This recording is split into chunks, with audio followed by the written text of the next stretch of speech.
안녕하십니까, 김인호입니다.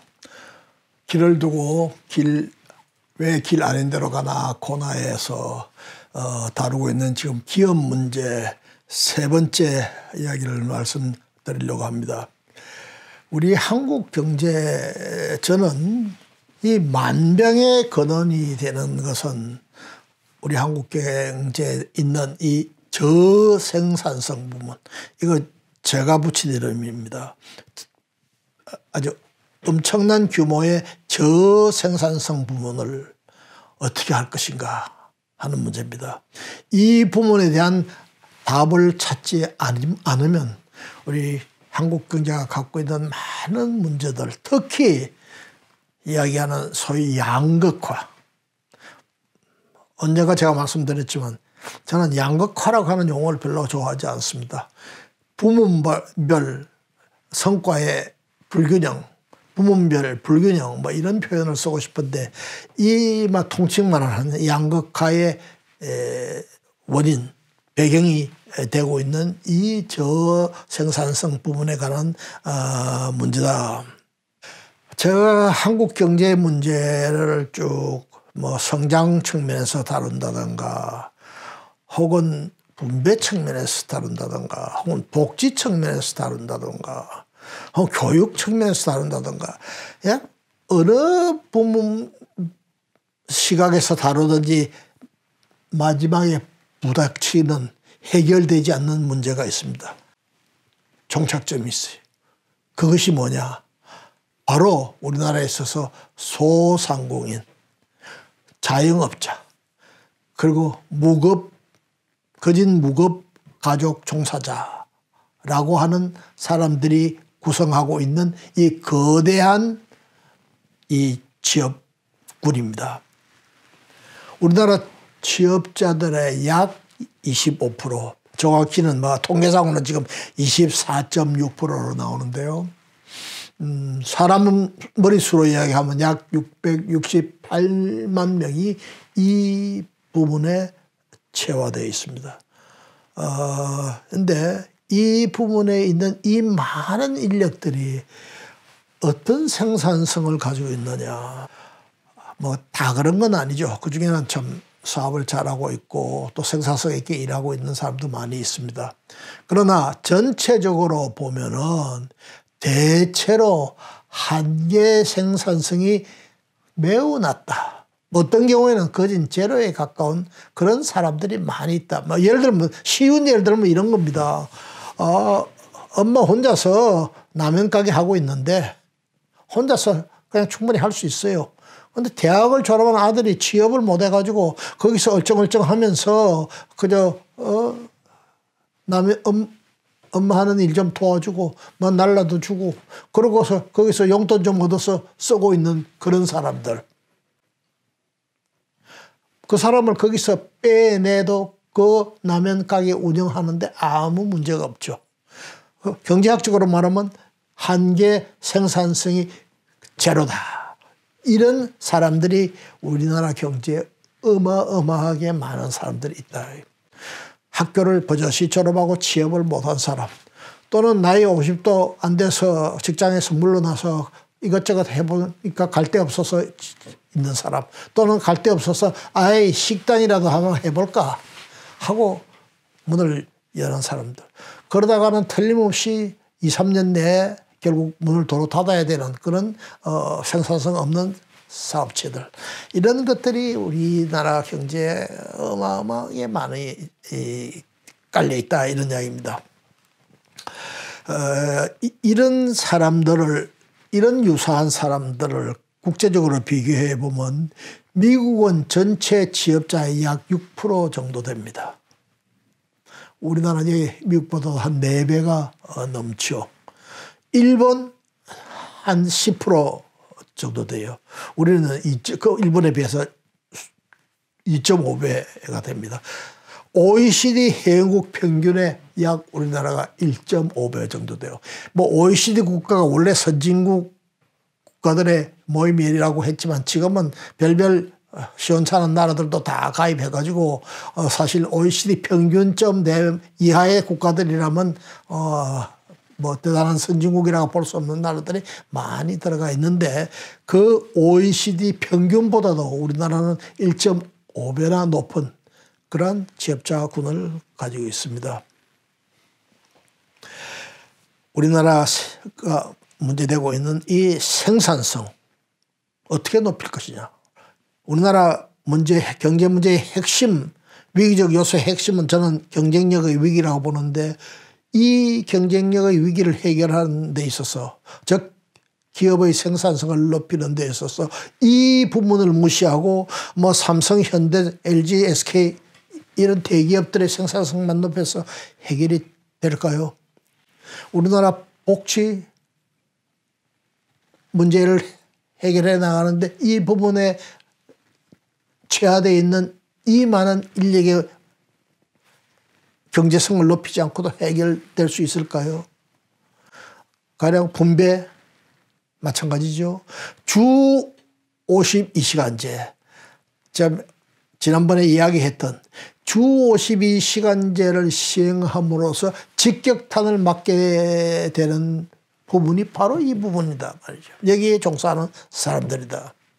최저임금 제도를 시행함으로써 직장을 잃거나 혹은 그보다 더 못한 직장으로 밀려나가게 되는 대상이 되는 사람들도 다 이 부분에 있는 사람들의 문제예요. 다시 말하면 우리나라에서 생기는 경제 문제 저는 한 반 정도가 이 부분에서 생기고 있다고 생각을 하고 있습니다. 그런데 이상하게도 우리나라에 그 경제를 공부한 사람들이 많고 경제학자들이 그렇게 많은데도 이 부분에 주목해서 이야기하는 사람이 별로 없습니다. 저는 제가 중소기업 연구원장을 하던 지금으로부터 거진 20년 나 16, 7년 전부터 이 문제를 계속 생각하기 시작을 했고 왜 그러냐. 제가 중소기업 연구원장을 하는데 쭉 중소기업을 들여다보면서 이 부분의 문제 해결이 없이는 중소기업 문제 해결이 없다 하는 결론에 도달했기 때문이고 그것이 계속 이어져서 우리나라 경제를 종합적으로 이야기할 때는 꼭 이 부분을 거론합니다. 자, 저는 그렇게 생각합니다. 지금 여기 약 670만에 있는 취업자를 약 반을 뽑아낸다면 혹은 뽑아낼 수 있다면 어떻게 되겠나. 근데 그것이 그 부분 내에서 해결될 수가 없다. 거기서 더 많은 일자리를 만들어가지고 그 사람들을 소화시킬 방법이 없어요. 결국 그 부분 바깥으로 뽑아내야 된다.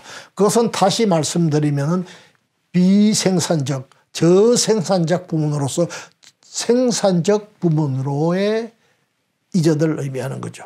그렇게 하려면 어떻게 해야 되겠는가. 한번 여러분들 이렇게 생각을 한번 해보시면 어떨까요? 지금 우리나라의 삼성, 현대자동차, SK, LG, 롯데 하는 우리나라 5대 재벌들 그 밑으로 이제 6대부터 포스코, 하나, GS, 농협, 현대중공업 6대부터 10대. 한 10대 들어가는 이 기업들이 지금보다도 약 2배, 규모에 있어서 2배, 생산성에 있어서 2배 내지 3배의 생산성을 올릴 수 있는 기업으로 만약에 전환된다고 한다면은 이 기업들이 얼마나 추가적인 취업자를 필요로 할 것인가. 또 10대 이하의 한 20대, 30대까지 있는 기업들이 지금 이 사람들이 차지하고 있는 정도 수준의 기업으로 성장한다, 발전한다. 기업의 경쟁이 높아지고 국제시장에서의 위상이 더 올라간다. 라고 생각한다면 얼마나 더 많은 취업자를 필요로 할 것인가. 저는 이것이 가능하다고 생각하는 사람입니다. 우리나라 기업들은 충분히 그렇게 할 수 있는 잠재력을 저는 가지고 있다고 봐요. 전제가 있어요. 정부가 제 할 일 하고 하지 안 할 일 안 하고 기업들에게 자유를 부여하고 꼭 기업에 대해서 해야 될 최소한의 규제와 의무만 부과하고 나머지를 기업의 자율에 맡기는 기업에 대한 인식을 180도로 바꿔서 기업하기 좋은 나라로 만들면 나는 우리나라 기업들이 예컨대 현대자동차, SK, LG 등은 오늘의 삼성 비슷한 규모의 회사로 바뀌어질 수 있고 삼성은 그보다 더 큰 회사가 되고 그 밑에 있는 기업들은 또 그 위에 있는 기업만한 기업이 되고 그 밑에서 계속 올라오고 이것이 제가 이야기하는 한국 경제가 경쟁력을 갖는 코스다 말이죠.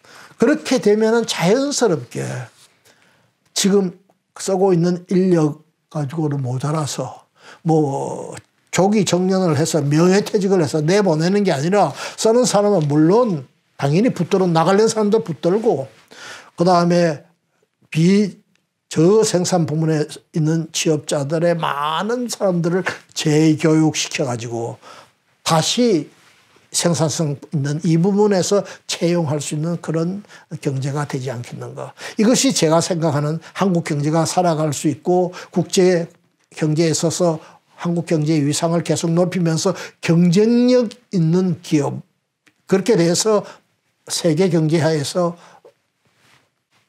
성장 발전해 나갈 수 있는 그런 나라 그렇게 될 수 있는 유일한 길이 아니겠는가 이렇게 생각을 합니다. 그것이 제가 생각하는 바로 기업가형 국가. 기업이